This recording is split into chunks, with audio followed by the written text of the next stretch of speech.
അത് ഇവിടുത്തെ മാത്രമല്ല, എല്ലാ ജനാധിപത്യത്തിക്കുന്നത് അതിലെ ജനതയെ വീണ്ടെടുക്കുന്നതിലൂടെയാണ്. അത് ആ വീണ്ടെടുപ്പിന്റെ ഒരു സംഗതിയാണ് ഈ പറയുന്ന റിസർവേഷൻ. നമുക്കൊരു കോൺസ്റ്റിറ്റ്യൂഷൻ മൊറാലിറ്റിയെ കുറിച്ച് ഒരു സങ്കല്പം ഇല്ലാത്തത് കൊണ്ട് ഇവർക്കൊക്കെ ഇതിനാണ് പ്രത്യേക പരിഗണന കൊടുക്കുന്നത്. ഒരു കാര്യം കൂടി പറയട്ടെ, ഈ ന്യൂനപക്ഷാവകാശം ഈ കോൺസ്റ്റിറ്റ്യൂഷൻ മൊറാലിറ്റിയുടെ ഫ്രെയിമിൽ നമ്മൾ നോക്കുക. ഇന്ത്യയിലെ ന്യൂനപക്ഷങ്ങൾക്ക് എന്തിനാണ് അവകാശമുള്ളത്? നമ്മളുടെ സംഘപരിവാറിനെ ഏതൊരു നേതാവും വാദവർ ആദ്യം പറഞ്ഞു ഇവിടെ അങ്ങനെ ന്യൂനപക്ഷവും ഭൂരിപക്ഷവും നമ്മളെല്ലാവരും തുല്യരാണ്. പിന്നെ അവർക്ക് എന്തിനാ പ്രത്യേകം കൊടുക്കുന്ന ചോദ്യം.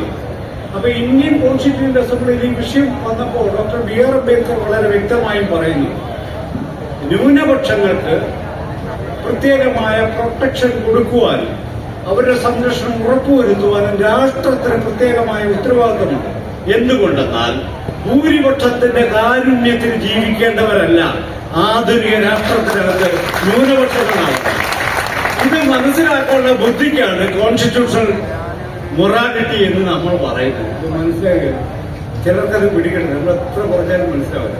ഇതാണ് BC 5-ാം നൂറ്റാണ്ടിൽ ഗ്രീക്കുകാർ നേരിട്ട പ്രശ്നം 21-ാം നൂറ്റാണ്ടിൽ ഇന്ത്യക്കാർ നേരിടുക എന്നൊക്കെ വിചാരിച്ചാൽ മതി. കുംഭമേള കണ്ടാൽ നമുക്ക് പിടികിട്ടും. ഇതും ഇതിനപ്പുറവും നമ്മൾ നേരിടേണ്ടി വരും.